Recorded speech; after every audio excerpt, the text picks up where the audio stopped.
Setting up.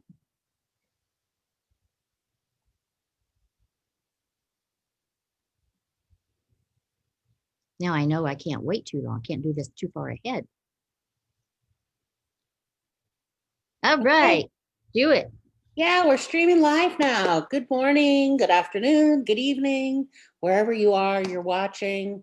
I know for this morning, those from California, still good morning. I'm near Unity Village, Kansas City, so it's afternoon, and I feel confident someone is in evening somewhere. The beauty of doing this is there's no such thing as geography almost. That we get to visit and connect and be with each other from all over the world, which I personally enjoy. The church that I uh, attend most regularly, I support, is actually in Australia. So I go on Saturday evenings, which is a lot of fun to connect around the world.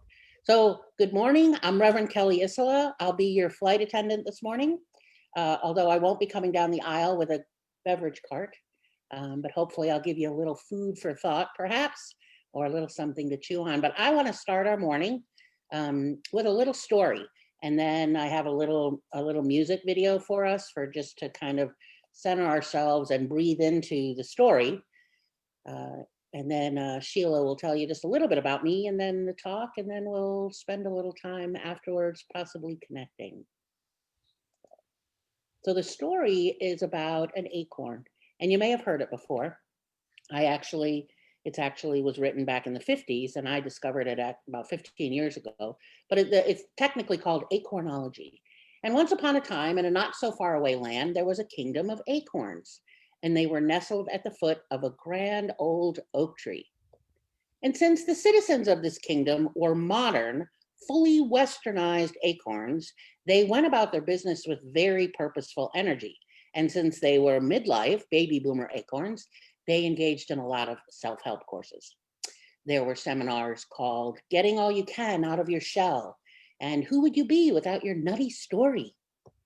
There were woundedness and recovery groups for the acorns who had been bruised in their original fall from the tree. There were spas for oiling and polishing their shells and various acornopathic therapies to enhance their longevity and, of course, their well-being. Well, one day in the midst of this kingdom, there suddenly appeared this naughty little stranger who apparently had dropped out of the blue by a passing bird. He didn't have his cap on, he was dirty and kind of disheveled, which of course made an immediate negative impression on his fellow acorns. And he kind of couched behind the oak tree, and he was just kind of looking around, and then he looked up, and really quickly he just kind of stammered out this wild tale, and he was pointing up to the top of the tree, and he said, well, we are that. Well, delusional thinking, obviously, the other acorns concluded, but one of them started to engage in a conversation. And he said, kind of skeptically, with a little hint of sarcasm, so tell us, how would we become that tree? Well, said the little acorn, he pointed downward to the ground and kind of, furrowed his brow a little bit. He said, well, it has something to do with going into the ground and then cracking open. Well, that's just insane, they all responded. And it's totally morbid. Because if we did that, if we went into the ground and broke open, then we wouldn't be acorns anymore. So that's kind of the flow that we're going to go with this morning, is we wouldn't be acorns anymore. And it's really a wonderful metaphor for life, because an acorn is a seed that holds within its shell just the possibility of something new and something very different.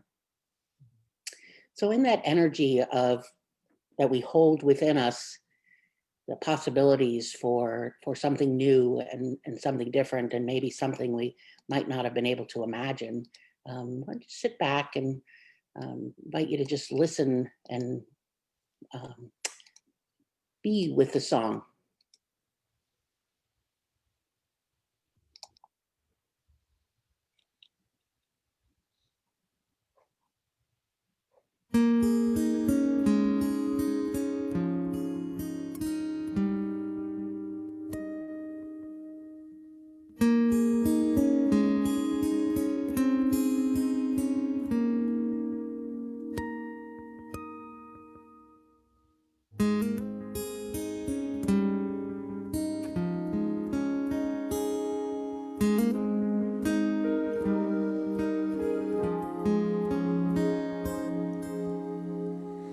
before the craziness begins. I breathe deep and go within. Here I am, an empty cup. I pray, God, please fill me up. Help me see your grand design. Lead me to a quiet mind. One more time, I breathe you in before the craziness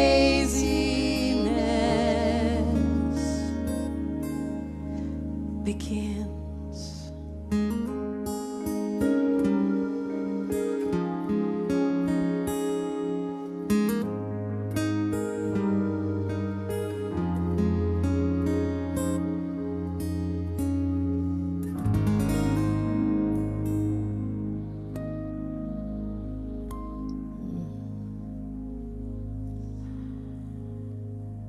So breathe freely, breathe often.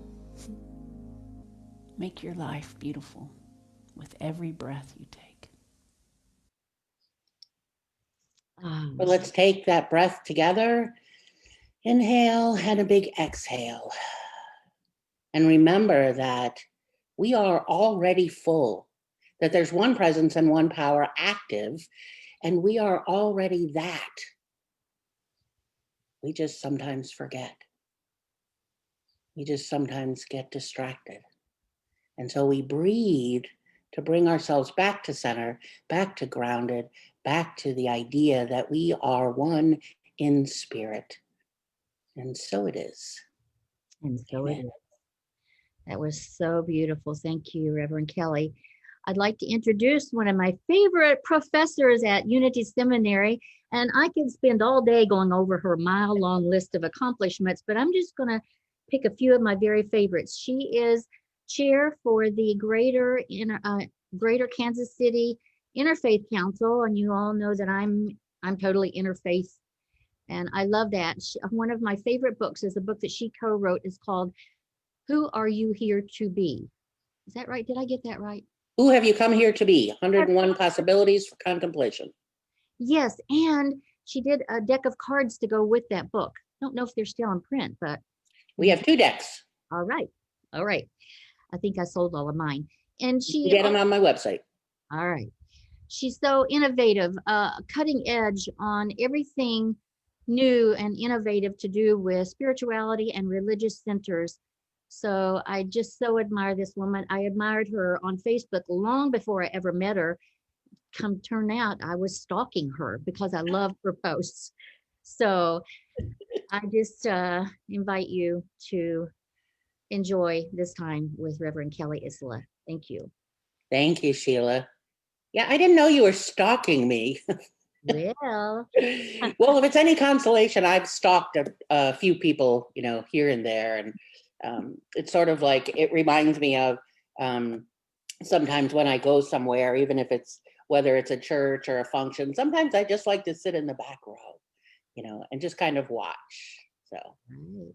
Well, I kept saying I'd see your posts come across my page, and I was just doing the prerequisites for seminary, and I would think, who is this woman? I love every post. And then when you were my teacher when I first came back to Unity Village, and also you're that woman.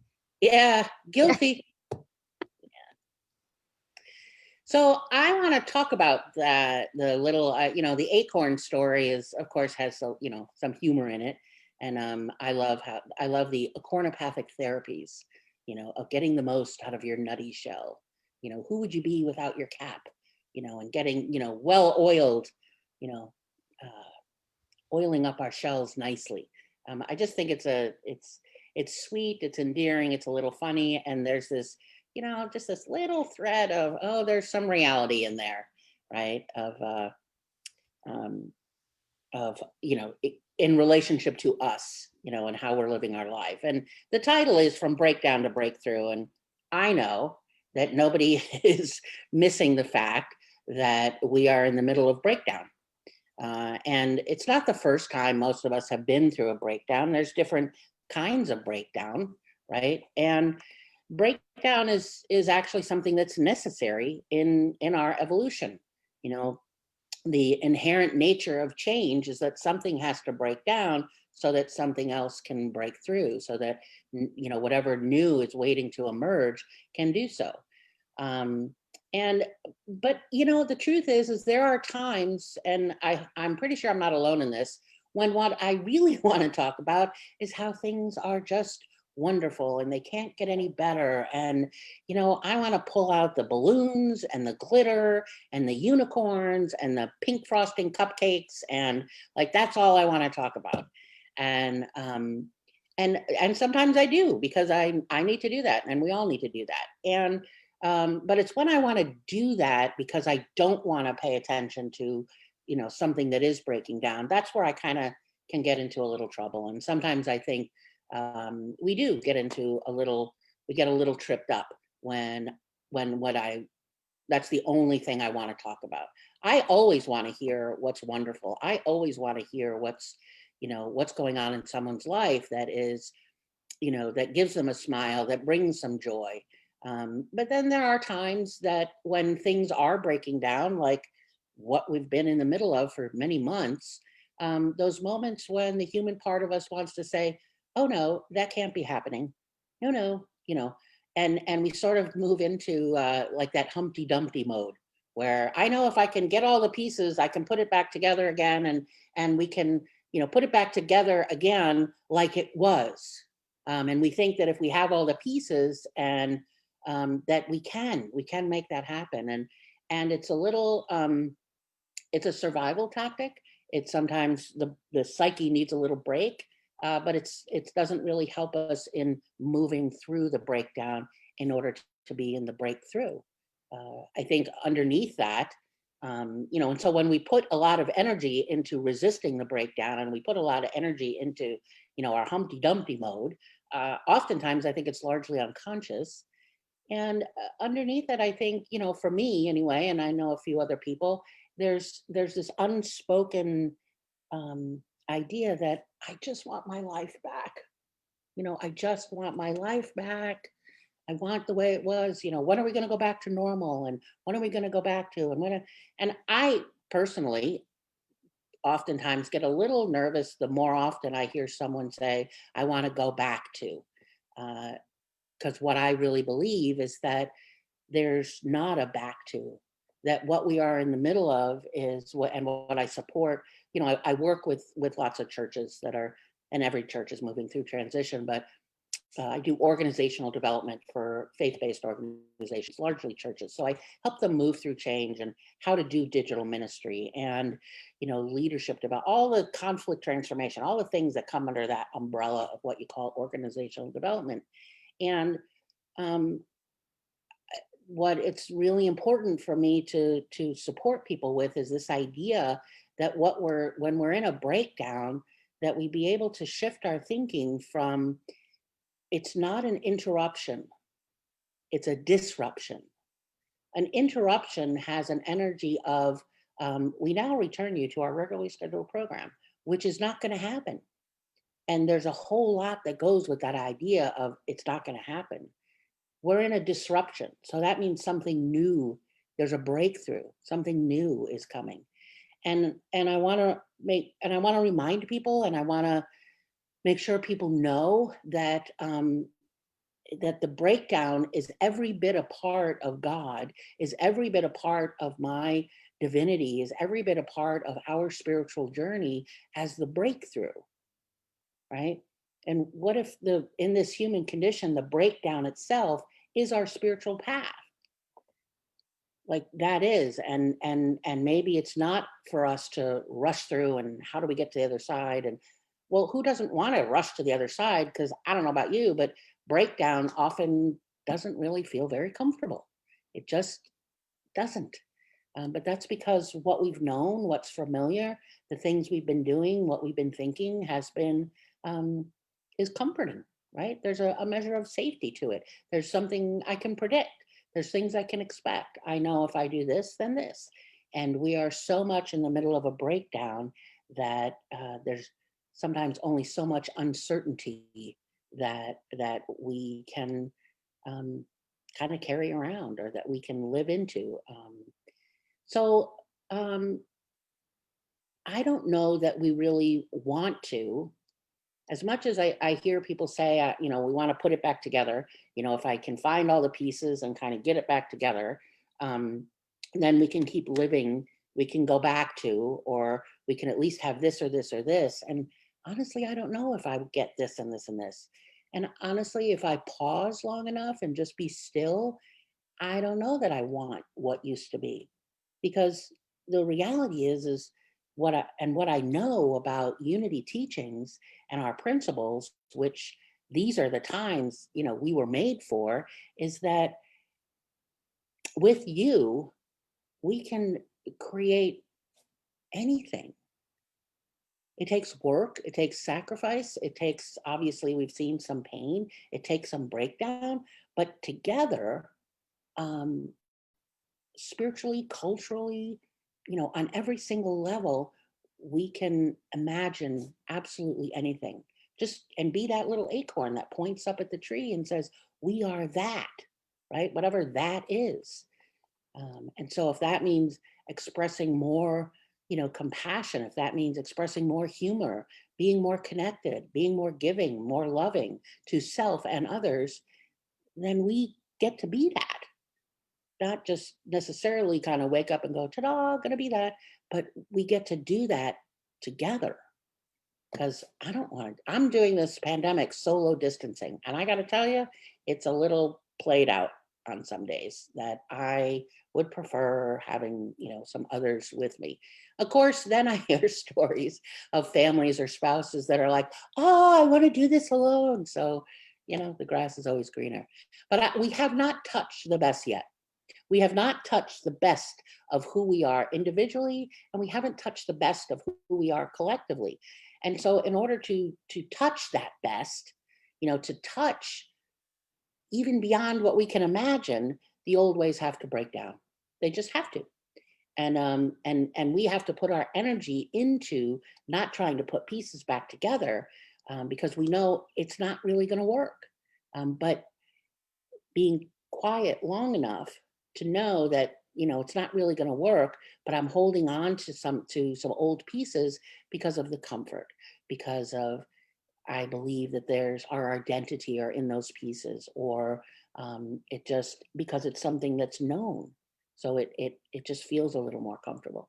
It makes me think of the story of Naomi, the story of Ruth, and when Naomi is leaving, she's the she when she and Ruth are about to separate, and she tells Ruth, Ruth. So Naomi is Hebrew, Ruth is not.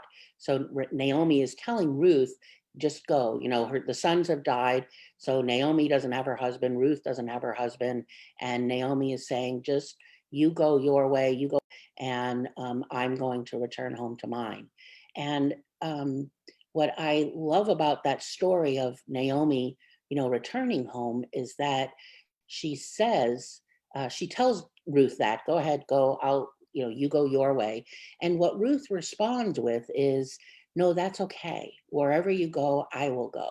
Now, what makes that such a big deal is that Ruth is not Hebrew. So Ruth is willing to go into a strange land, to be an outsider, to be the alien, to be that, the other, how we would probably frame that today. But she's willing to do that. She's willing to do it for Naomi. She's willing to do it because what Naomi has done for her. And so she's willing, so their world has broken down, and Naomi is going to return home. And Ruth says, I'll go with you. Meaning, I have no idea what's there, but wherever you go, I will go. A lot of us know that from Hebrew scripture, where you live, I will live. Your home will be my home too. And I think it's just this wonderful story that we can take on, that when in the presence of breakdown, and we've sort of reached, if you've reached maximum threshold of, done, can't take any more today, to just simply remember who is with me, right? I need to return home, so to speak, meaning I need to return home to me, and who around me is, kind of comes with me. And I don't even necessarily mean physically comes with me, but who comes with me. Like, I can go into my prayer, into my meditation, I can come home to me, be Naomi, and in my mind's eye, who is with me? Who will live with me? Who will say, your home will be my home too? Because we all have people around us, if we pause for a moment. So there's two things that I just want to offer today about a different way of doing breakdown, because we are in the midst of, it is highly traumatic, and there is chaos, and we can get distracted, and breakdown can get really worn out. And the truth is that this breakdown is going to go on for many years. We're shifting massive paradigms in consciousness.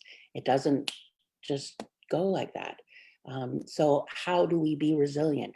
How do we go home, right? How do I know and invite and be with those around me, that I know will say, I'll be with you, I'll go home with you. Where your home is my home is too.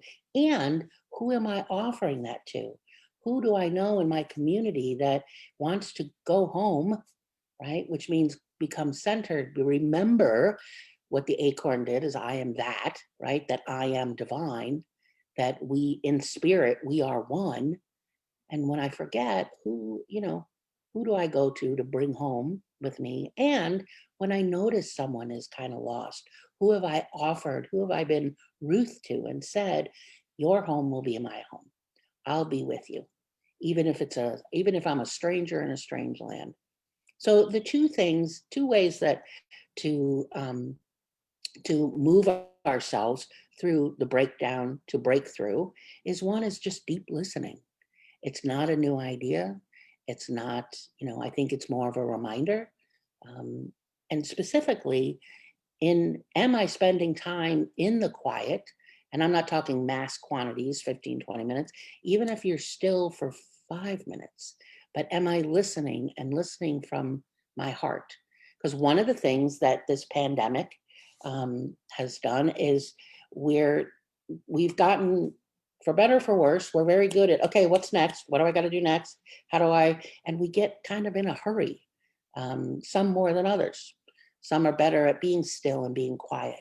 But I think we all could just practice a little more being still and listening, and just listening, because it's in the listening that the Spirit of God is revealed. It's in the listening that I become aware of, oh, that this breakdown, this chaos I'm feeling, this frustration, this anger, this grief, this sadness is every bit a part of God, of Spirit, of my divinity as the breakthrough. I just have to pause and allow it to be. And if I'm not listening, then I may miss out on what's, the next step for me to move through the breakthrough. Or I may miss out on, oh, look, there's the people to be, my home, my life, wherever you go, I will go idea. Charles Fillmore said, it is the quiet realization that there is a listening mind, capital M. It is the quiet realization that there is a listening mind and a ready host of great ideas at all times waiting for us. So rather than allowing the neocortex, right, our analytical, rational brain, to tell us what our next steps are, I would invite you into some deep listening, like what's being spoken within your soul. What is that, or as we've heard before, the still small voice. The problems and the challenges that we have to deal with today are brand new. So it requires new ideas. And those haven't been revealed to us yet. They become revealed when we pause and move into the deep listening, and then the revelation occurs. So the second practice that I'm going to invite you into is playtime. Yes, playtime, silliness, play, goofiness, those, it's a spiritual practice. When I was growing up, my mother would, we had the Sunday paper, we'd pull out the Sunday comics, and then, there were multiple pages of these full color comics. And every Sunday we would read them. And every Sunday afternoon, my mother would say, "So where did you find yourself in the comics today? Was it in Peanuts? Was it in Family Circle? Was it in Sally Forth? Was it in whatever? Pick, you know, Doonesbury, just pick one." And it was in doing that, by asking us, where did you find yourself in the comics today? It required me to kind of shift out of the ordinary and into the extraordinary. And all of a sudden, the everyday becomes quite comical, and the secular becomes very sacred. St. Francis, Zen masters, Taoist sages, Hasidic storytellers, Hopi clowns, they're all performance artists and prophets who encourage us to play. Because what I know, so frankly, what I know, like with my cognitive brain, isn't really worth knowing. And what I think is worth knowing, we can't know through the usual ways, or seen through the usual lens. So play becomes this very joyful expression of our being. It's the heart of our creativity. It's one of the most carefree and compassionate moments of devotion. I'm going to venture a guess. I have no data or facts, and I will never know. But I'm going to guess that as when Naomi told Ruth, "No, you go back to your home," and Ruth says, "No, I'm going to go with you," and they make this journey back to Naomi's place of birth and where her family is, I'm going to guess they were a little bit silly along the way once in a while. Two women walking together, you can't have two women making a journey, walking along without once or twice poking fun at some idiosyncrasy of their late husbands. So I kind of think that they got a little silly, and they had a little play, and it's really, they are deep, compassionate moments of devotion, because we are just stepping into paradox. We're allowing sadness and grief or upset or anger to just be.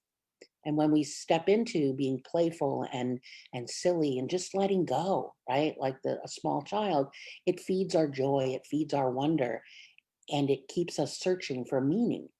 It keeps us down to earth, believe it or not, and it's creative. So it's through that these new ways that we will have to be being, to create a different reality, to move into the breakthrough, comes through kind of the serious, the contemplative thing of deep listening, but then through the action of play, of being silly, of unlocking our creativity. It's in the quiet and it's in the play that the Spirit of God is revealed. It's in the quiet and it's in the play that our divinity, not just God, is revealed, but our divinity. We become aware of what we've forgotten. We become aware of what life is. We become aware that we are just as much a part of the breakdown as we are the breakthrough. And then it becomes much more manageable, right? Much more healing, much more able to move through what happens in our day. So I'll just leave you with those thoughts about Naomi and Ruth, and think about, wherever you go, I will go. Wherever you live, I will live. And she says, wherever you die, I will die. But think about that part, wherever you die, I will die, as this breakdown. So I'm with you. I'm with you in it. And you're not alone. And I will also play with you. I will help you in listening, and I will also help you in playing. In the Spirit of God,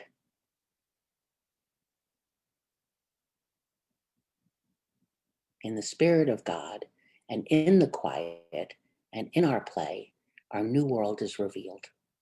In the Spirit of God, in the spirit of our divinity, with the quiet and the play, our new world is revealed.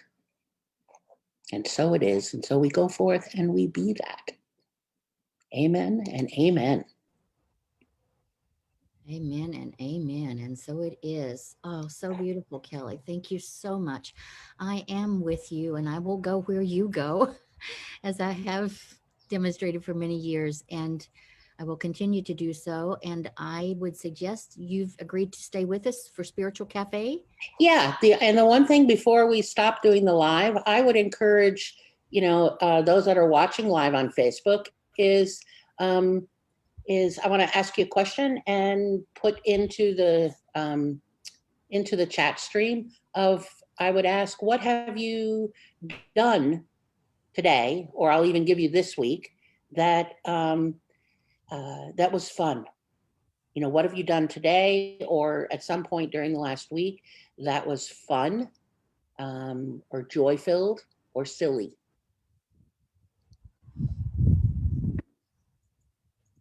You can do that on Zoom as well if you like. Yep, I just wanted to, yes, absolutely. I just wanted to also invite the anyone on Facebook. What have you done today or this week that's fun or silly or joy-filled, where you let loose? Yes. And yep, I'll hang out. Coffee time. Thank you for that. So for acknowledging our Facebook people as well. So you're part of this group just as much as the Zoom people are. So we welcome you all. And on our Spiritual Cafe, speaking of having fun, we always have so much fun. It's getting more funner every week as we talk about spirituality, metaphysics, mysticism, and in particular points that resonated with you about today's talk. And we laugh at each other's jokes and just a whole lot of fun and laughter and depth to the provocative questions that we talk about and invite you to participate in. So this is a very spiritual group, such wisdom, and I have just been enjoying the Spiritual Cafe. So we invite you to stay with us on Cafe. Reverend Kelly has agreed to stay with us, and let's go have fun. So stay here and let's just launch into it. And I'll stop the recording on Facebook. Have a good day. Thanks. So stop recording. All right. Hello. Paul, you got something to say? Say it. It says you're still live on Facebook. It does. Yeah.